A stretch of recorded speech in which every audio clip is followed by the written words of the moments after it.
Hi, I'm Delusion Dispeller. I'm sitting outside in the beautiful outdoors and coming to you to answer some questions. One of the questions that I was recently given was, what is the difference between a male and a female narcissist? Very good question. Is there a difference? Yes and no.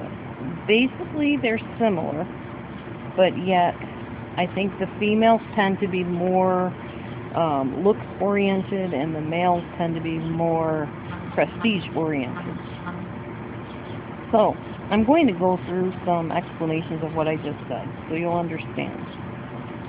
First of all, both of them, I love this phrase, the way the person put it that I read somewhere. Both the male and the female narcissist become seismographs of public opinion. That basically means they kind of become a barometer of what other people think of them. They use their opinions or their perceptions, we'll say, of what they think other people think of them as what they believe about themselves and what they present to other people. A narcissist does not really have a sense of self, so they get this, any sense of self, from watching other people's reactions to what they do and what they say, kind of imitating and mimicking other people's behaviors because they in and of themselves really don't understand and know how to behave in any way, shape, or form. They have a sense that what they're doing, I think, at times is wrong, but they don't know how to change their ways, maybe. And because they're so convinced that they're right, they don't feel a need to change their ways. Okay. Um, a lot of times they derive their sense of self from whoever their mirror is in their life. It might be a child, it might be a friend, whoever they watch to see how to behave, to imitate. That's how they behave also, which helps them kind of blend in with the norm of society, which is why a lot of people, when you tell them, oh, so-and-so is a narcissist, why they have a hard time believing it, because they seem normal like everybody else, so how could this be? That type of thing. They're just expert imitators. Okay, both narcissists, female and male, tend to have the role of hero and martyr. At one point, they are the savior of whoever they're with, and at the next point, they are the poor persecuted prophet, the persecuted family member, whoever. You know, they just play that martyr role to a T. In the male sense of this, they tend to see themselves as the bad guy, the bully, the unrepentant criminal, the one that everybody tried to help but they couldn't. So they just live their life in crime because they have no choice. In the woman, she tends to see herself as a diva or a loose woman, a bee, which I won't say that word, but a lot of society calls them that. So, okay, so that's kind of some of the roles they play.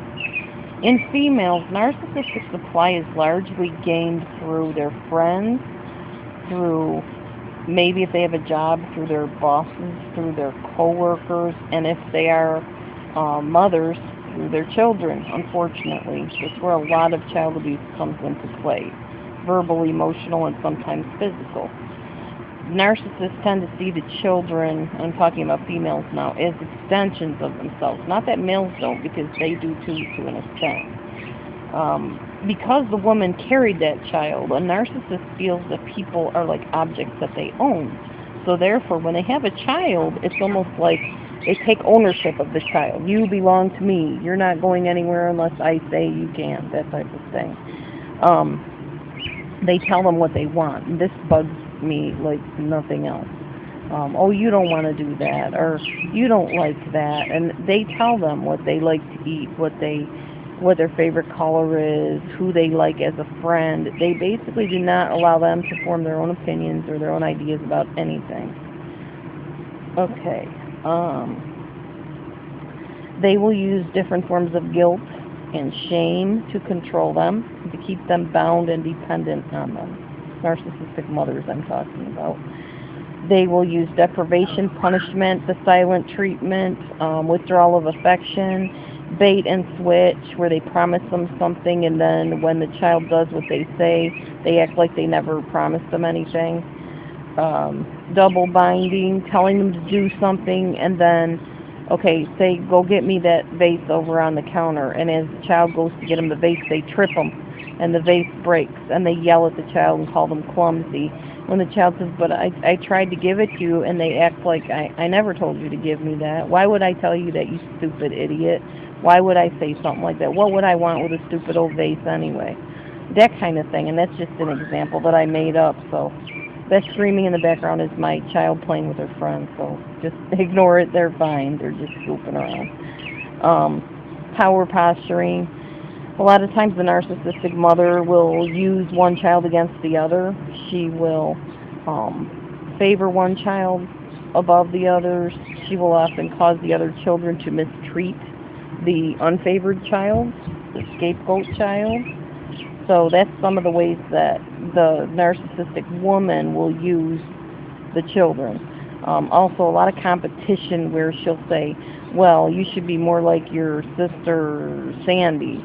She's always getting straight A's, and look at you, you're only getting B's. You know, things like that. They just say really cutting, mean remarks to their children. The husband. With a narcissistic woman, she will often emasculate the husband. She'll say derogatory things to him, like, you're worthless, and you can't even take care of us, you're not making enough money to support our lifestyle, you're a wuss, you're a wimp, whatever. She'll just degrade and emasculate him. So she will also, if she's a boss, she can tend to demean and demote her employees that are male. So that's some of the ways that the female dominates through her narcissism. She uses her looks, her charms, her femininity, control of her body in the form of eating disorders. I see a lot of eating disorders in women that are narcissistic. In extreme forms, narcissism in a female is often called histrionic personality disorder. Those are the females that, if they walk in the room, they're gorgeous and they're divas and all eyes are on them, and they dress real classy and they command attention, basically. Histrionic. And they love the attention. They revel in it. There's some probably famous movie stars we could consider kind of histrionic, like maybe Marilyn Monroe, Britney Spears might be one.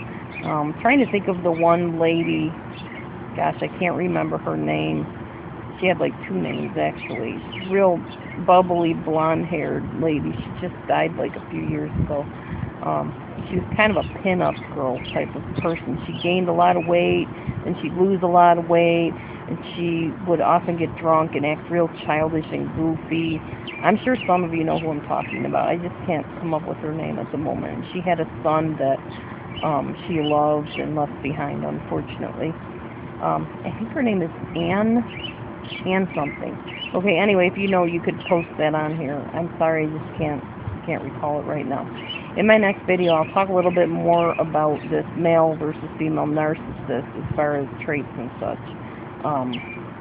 Males we'll talk about in the next video, but they don't use their looks as much. Some of them might, but that's not the way that they control and take charge with their narcissism. So stay tuned, I'll tell you more. Thanks for watching. God bless you. Bye.